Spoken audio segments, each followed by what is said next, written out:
My name is Mark, and today I will be talking about understanding the various career paths in this ever-evolving information technology industry.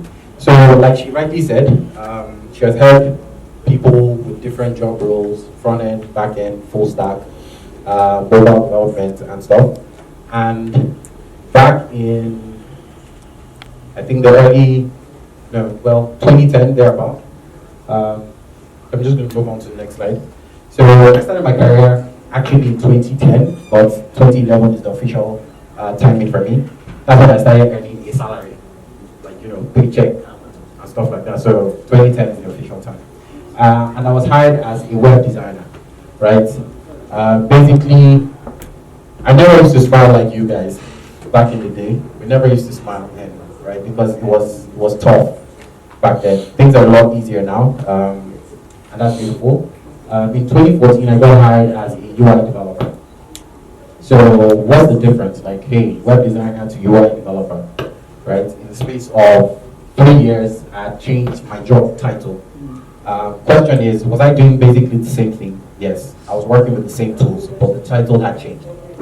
And in 2017, I was hired as a software development learning facilitator. And what was I expected to do? I was expected to mentor people. Mentor them on what? Exactly the same things I already knew, right? 2019, I was hired as a Frontend Engineering consultant. What am I expected to do? Mentor people and still do tech work, right? What skills? Same skills I've used when I was hired as a web designer back in 2011, right? So the question is it really about the role, or is it really about the skills you have?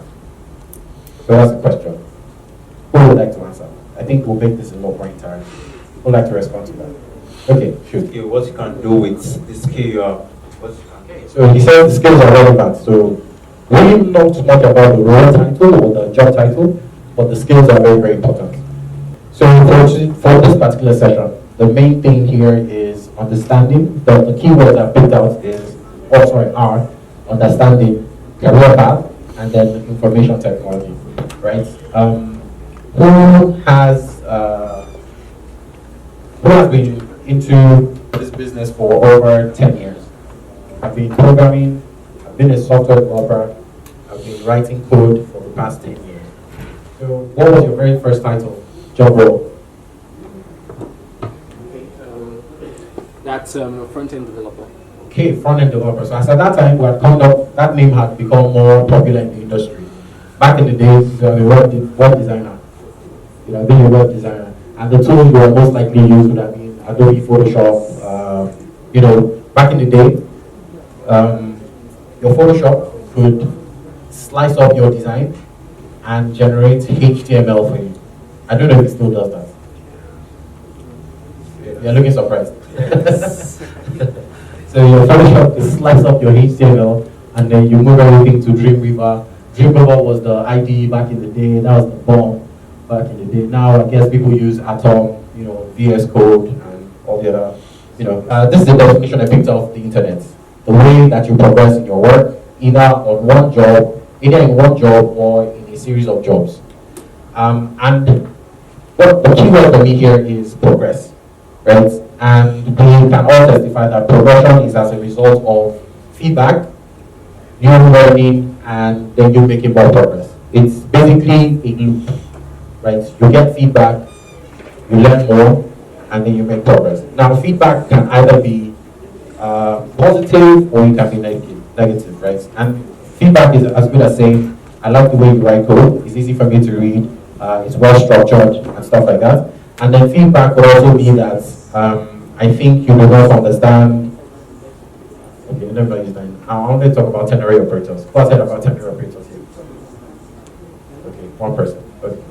So feedback could be you pretty much do not understand how the syntax or how to structure your syntax of code and stuff like that. So feedback could be either positive or negative, right? And based on feedback, right, you get to do some more learning, right? I'm pretty sure after now, some of us are going to go and find out what a ternary operator is, right? Because you've heard of it now. So like, hey, what's a ternary operator? I want to find out what that is. And then you do some finding, you do some learning, and then you make some more progress. Now, if we're thinking about your career, how you make progress. It is that you didn't know something before, you now know it, and that has put you in a better place, right? So the gentleman that was a front-end developer, when you started, are you pretty much good with CSS? Yeah. Okay. Have you used any pre-processor before? SCSS, less, SAS? Less. Yes. Yeah. Okay, so what did you actually start with? Did you start with SCSS or you started with CSS basically? CSS basically. CSS basically, and then at some point you progressed into doing SCSS and all the likes, right? Yeah. Okay, so was it that you just woke up and started doing it? No, I had to learn. Okay, great. So some learning was involved, right? And he's in a better place now. So if he looks at a job role at some point, and one of the things that if they require that you should know CSS and SCSS, he's pretty much going to be in a very good spot versus somebody who doesn't know it, right? Yeah. Am I right? Yes. And if that's the only attribute of that job role, if that's the only knowledge that separates you from a lead front-end developer, he's going to be in a position to be lead, right? Yeah. And that way, he has progressed in his career. He has changed job role. Yes, he's still doing the same thing, but because of his level of experience, he's done a lot of learning. He has acquired more knowledge than everybody else, or everybody else that applied at that time. He's now in a good position to have a better role, right? Not a better role, a more challenging role, right? And then we all know maybe more money, right? That's the icing on the cake. So basically, so the next few slides will be going through the possible roles and the expected skills or knowledge you should have to be able to back those kind of jobs, right? So it's very clear we have a good understanding of what these roles require. 30 minutes is a very short time to do justice to some of these things. So I'm going to be taking a semi-okay approach to these things. We'll just ask randomly. We don't even know ask randomly. We'll just go around. I don't think we're so many in the room, so we can use like maybe 3 minutes for this session. So the question is, what are you learning now? So we're just going to pass the microphone round, right? And everyone's just going to state what they're learning now. It's tech. We're doing tech here. But even if it's a creative thing you're also learning, please mention it. I use Figma too, and that's more of like, yeah, you might see that as a creative thing, right? But it's also tech too. So if that's something you're learning, please just chip it in. So we'll just go around. I hope the microphone signal can get to the end. Okay, so we'll start with you. Just basically answer the question, what are you learning? PHP. Okay, PHP, is learning PHP. JavaScript and W3 CSS framework. Wow. W3. CSS framework. Okay, great. Wait, who knows what W3 CSS framework is? Who knows what that is? Okay, I don't know what it is. Okay. I didn't hear you. Sir? You're learning Angular. Okay. JavaScript, React. Okay, great. JavaScript, React. JavaScript, React, and UI UX. JavaScript, React, UI, UX. Okay. HTML. HTML. Okay. HTML. Okay. CSS, HTML, and JavaScript. Okay. Can we pass the mic back to the front? Wow, that sounded funny. Back to the front. Okay, so I'm going to use you as case in point. Kubernetes, Android development, and currently you are a front-end developer. I'm not currently a front-end developer. You're not currently a front-end developer. developer. You're a full stack. Yeah. Now you're full stack. Okay, so full stack, can you just let us know the stack, please? Like, Yeah. Full stack, I work on PHP. okay, that's the back end. The back end, yeah. Okay, And then for front end, I use Angular. okay. Front end use Angular, and then you're learning Kubernetes Yeah. and Android development. Yes. Okay, so for Android, what programming language are you learning? That's Java. You're learning But Java. I'm switching to what is it called? Kotlin. Kotlin. Yeah. Okay. What do you have like a daytime job, or you're freelance, or you're I have a entrepreneur? daytime job. Sorry, I have a daytime job. you have a daytime job. In your daytime job, what do you use predominantly? What programming languages? PHP. PHP and PHP and JavaScript. PHP and JavaScript. Yes. PHP and JavaScript. So you use JavaScript for the Angular part, or you just use JavaScript for DOM manipulations for DOM manipulation. just DOM manipulations. You don't do Angular at work. I don't do Angular. Okay, so at work you're a backend developer. Yes. Okay, great. So the reason why I had to go through that journey with him is because I have a friend who has also learned Android, but he's a C#, C++ kind of guy. So he's more of a backend developer at his workplace. And he does Android on the side and, certain other things on the side. And one of the things that I know was painful to me when I started, software development was I wanted to do PHP with all my life. I looked for every possible job that would get me the opportunity to do PHP, but I didn't find it. Every other job kept taking me to that web designer angle and stuff, right? So eventually, my basics too were HTML, CSS, JavaScript. All the PHP I did on my own, right? But trust me, that the amount of PHP I know right now cannot get me a job. Well, you can, but you can't get me the kind of job I want. So what can get me the kind of job I want is HTML, CSS, JavaScript. Those three. They have always gotten me the jobs that I wanted. Yeah. So if you have the opportunity of working in a place where you are expected to use the things you love, please go for those things. Go for those jobs. You know why? Because it's as good as them paying you to learn what you like doing. Right? If you would prefer to do something else on the side, right? Understand that it's like how you work in a company and they tell you that, hey, if you leave this company and you put in just the same effort into your own personal business, you will succeed just as much. Whatever you're doing on the side, if you put it into the same thing that you're doing at work, it's your skill. It is not the company's skill. It is your skill, right? You'll be extremely good at the end of the day, right? Learning everything is not, I would not advise that, to be honest. I'd advise you to learn what is relevant for the track that you want to be on. So, my approach is, why is the computer? Oh, it's working now. Great. Okay, so this is the approach I took, right? In us understanding the career path that we should follow. How many of us have heard of software development lifecycle? Okay, so a few of us have heard of it. Okay, so in the first phase, you have planning. The second phase, you have analysis. Third phase, you have design. Fourth phase, you have implementation. Fifth phase, you have testing and testing and integration, and then here you have maintenance, right? So it's a cycle. And basically what happens is during the planning phase, you guys gather requirements, you try to understand what the product is all about, what you're trying to solve, what problems you're trying to solve, and stuff like that. Analysis is that you're reviewing all those details, the requirements. How do we go about this? Is this a good requirement? Should we scrap this? Should we not scrap this? How do we implement this? All of those details, that's what happens during analysis. Then the design phase comes to two things, right? There is a software architect that determines how we build the application, right?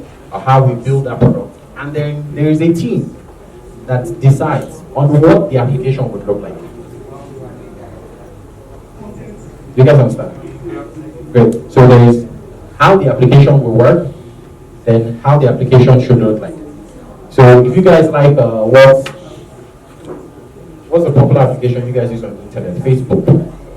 So if you guys like what Facebook looks like, there was a team that determined how that whole setup would be, the architecture of the system, the kind of database they would use, the technology they would use for the application, what the front end would be made up of, and then what it would look like eventually, right? And then we have implementation. This is you writing code, source code and stuff like that. People putting all the whole thoughts here into code and making the whole thing interactive, giving it life, right? And then you have testing, integration, and deployment. Now, a couple of people, or a couple of designs, you see that testing is separated from integration and deployment. For architecting skills, right?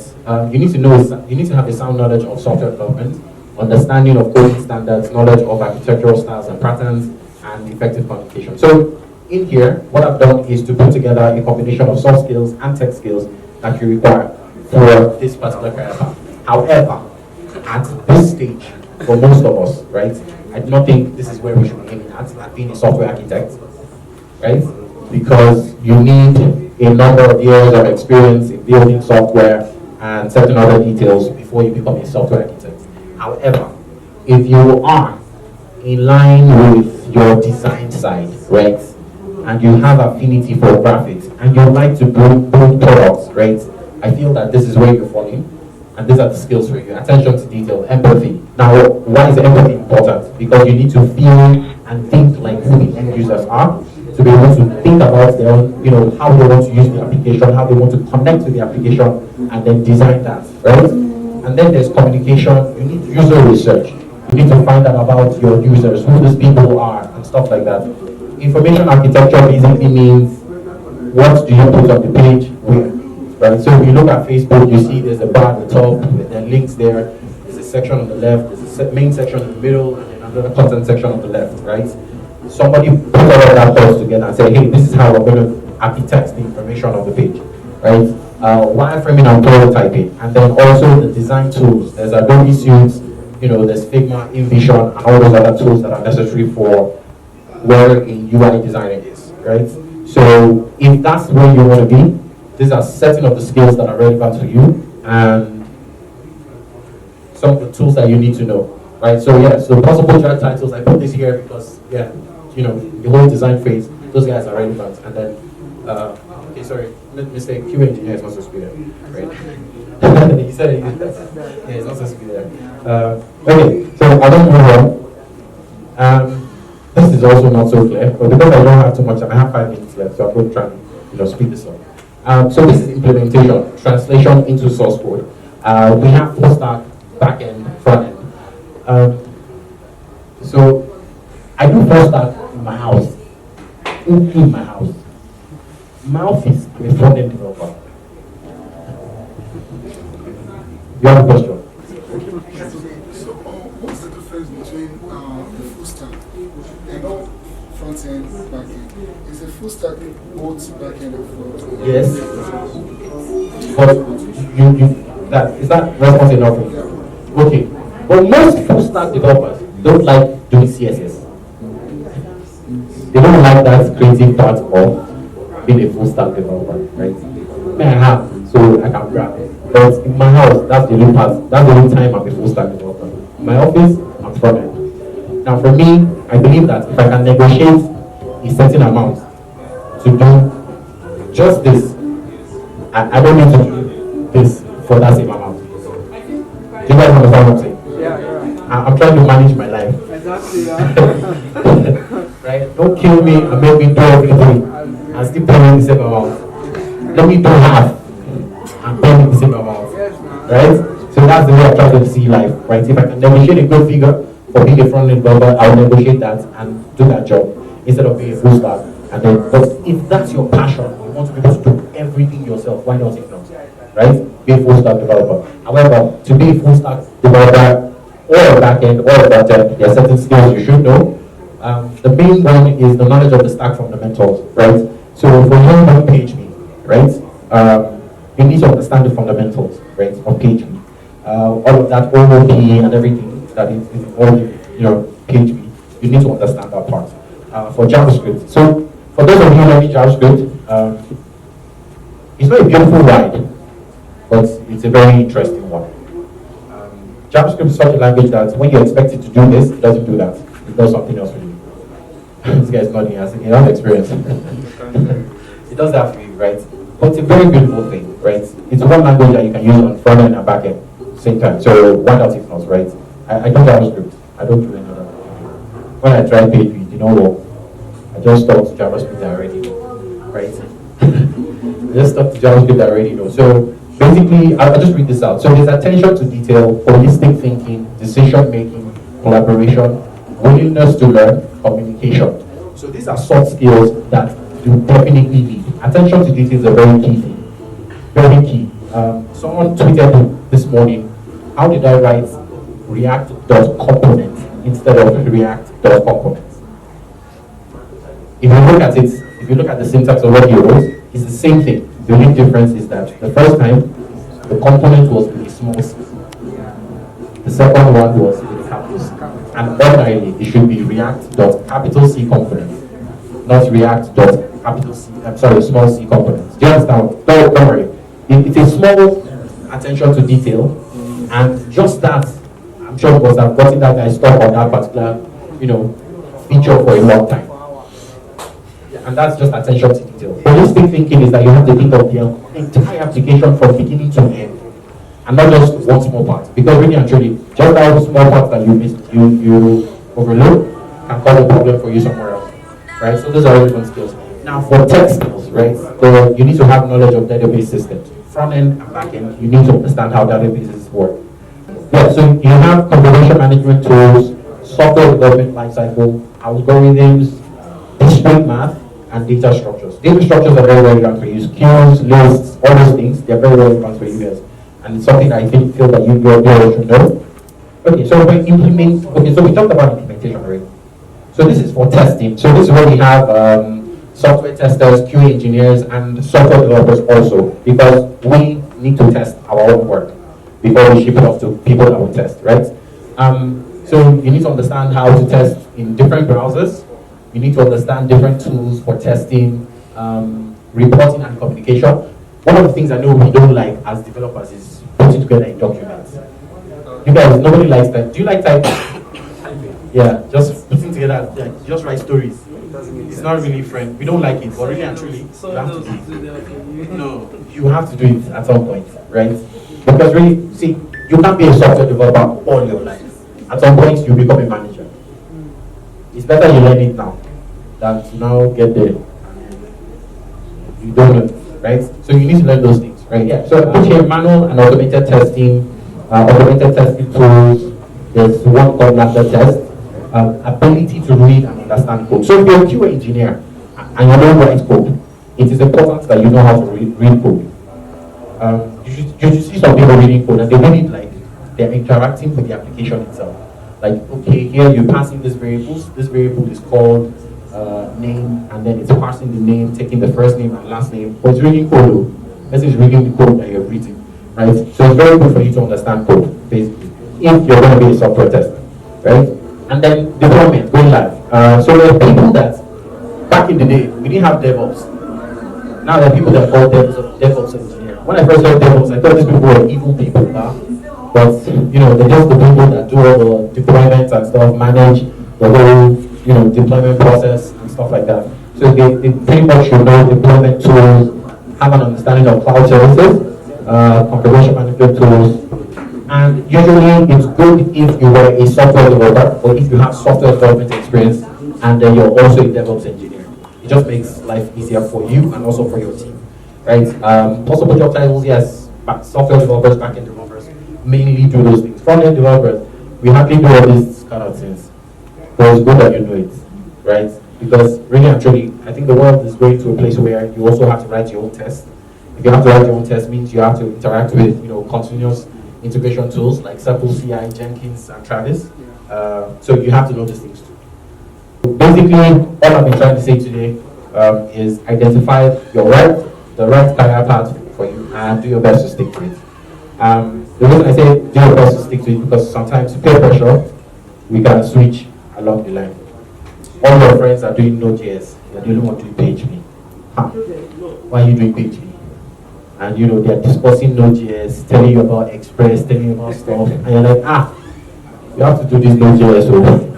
And then you just switch, and then you start from scratch again. You're frustrating yourself, right? So stick to something that you believe that will get you the right job. Sometimes because of trend, we feel that we have to know all of these things. You don't have to know everything. You just have to know the one that you have the most affinity for and then stick to it. Okay, so I think I take three questions, and then Is it about what you know or what you can do with the code, or about maybe I know JavaScript, but to get a job, what you can do with the code is different. That is, okay, let's say a particular person can do an exceptional thing with that particular JavaScript. Is it about knowing or knowing it well? If you don't understand this question, it's asking, is it, so let's assume that programming is a sword. Is it my skill in using the sword that will get me the job, or no, let me not use this word. Let me even use this question. Like, is it my proficiency in the language that will get me the job, or what? Right? So this is how I like to explain it. In this business, we're all problem solvers. If someone comes to me with a problem, if I do not have to write code for that problem and I solve their problem, I have done a good job. Because really and truly, people are looking for solutions. They're not looking for you to come and write code. They want you to solve the problem. If you can solve that problem by tech, by all means, write code and solve the problem. If you don't have to solve the problem by writing code, solve their problem. And at the end of the day, you find out that the true essence of what you're doing is that they're adding value to these people's lives. Right? So if you happen to know how to write amazing code and it does things, someone will just look at the screen and they are healed of their headache, right? That's a good thing. But the question is, are you solving people's problems? If you're not solving a problem, then you're just basically putting things together. Everybody knows English, but somebody puts different kinds of words together and it comes up with an amazing novel. And you like the novel, you like how the person thought about it, and he has given you something interesting to read, right? But somebody else might not be able to do that same thing, even if he understands English, right? So that's the difference. My first question is, so what's the best way to learn? That's why I say it's probably related to whatever stack or whatever path you're taking. What's the best place to learn? Then what's the demand for? That's my second question. What's the demand for those stacks, like full stack or front end or back end? What's the demand in Nigeria at the moment? So to say which would be the best path to go with? I don't know if I can answer that question about demand because I'm not the one hiring people, right? So what's the best way? Let me give you a background to why I ask. I noticed that when they say front-end developers, you see like probably 100 people for front-end and back-end, probably I see 20 or 10 or like. Yeah, it's just that people are afraid of the back. Front-end. People are afraid of the back. It's not as if people are just afraid of the back, right? That's my personal opinion anyway. But the reality is, I think from experience, I think people that do front-end development learn more stuff than people that do back-end. However, when how they say it, when push meets the shove, what have they say? When the going gets tough, right? It's the back-end developers that actually do some work. When you're working on a complex application, it's the back-end developers that do the work. So their knowledge of functional programming, all those data structures that we tend to overlook, that's when it comes into play, right? So you're asking me which one should you learn, right? How do you learn? Just go for whatever you have more affinity for, right? If you have more affinity for logics, by all means, if you have to be a back-end developer, please go for that. If you have to be a front-end developer, please stay there too. Understand that being a front-end developer, you also need a design angle to your own life. Like, you need to understand design, colors and stuff, right? All of those things are relevant. Yeah, so I can't respond to demand. Which one is more? Yeah, so the only thing I'll tell you is, hey, just go online and check who they're hiring more, right? However, if you also check, you see that backend developers also earn more, I think, to an extent, depending. I don't know. I'm not sure. I'm not in HR, so I can't tell you those details. My question is quite different from the front end and back end thing. No, I'm kind of like, okay, I'm just joking, yeah. As a software developer now, and looking at the world now changing, because basically people are going a bit into the cloud stuff lately now. So if, for instance, you want to switch into DevOps, is it kind of, is it yes, like? Okay, I know a guy that used to be a DevOps engineer here in Nigeria. He works with AWS in South Africa. So he's working in Nigeria, but he's in South Africa now. And he was a DevOps engineer, and that's all he was doing, basically DevOps. So you can switch if you want to switch. Like I said, do whatever you have more affinity for, right? Yes, understand the cloud, do everything you need to do, but if you have more affinity for it, do it. Not because you want to go to South Africa too, right? So if you have to just do it. Basically, you do better at it. It's like saying you switch from a sales. Sorry, Mark, do you think the question about what's the best way to learn? To learn whatever.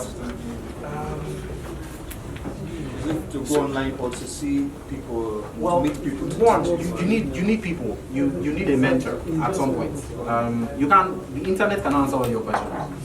There are some questions that you might not be able to properly explain until you show someone. In those times, you just need somebody to listen to you. Some other times, if you know exactly what you're looking for, the internet will answer you. But if you don't know, you need someone to just help your thoughts. Please, a round of applause for Mark.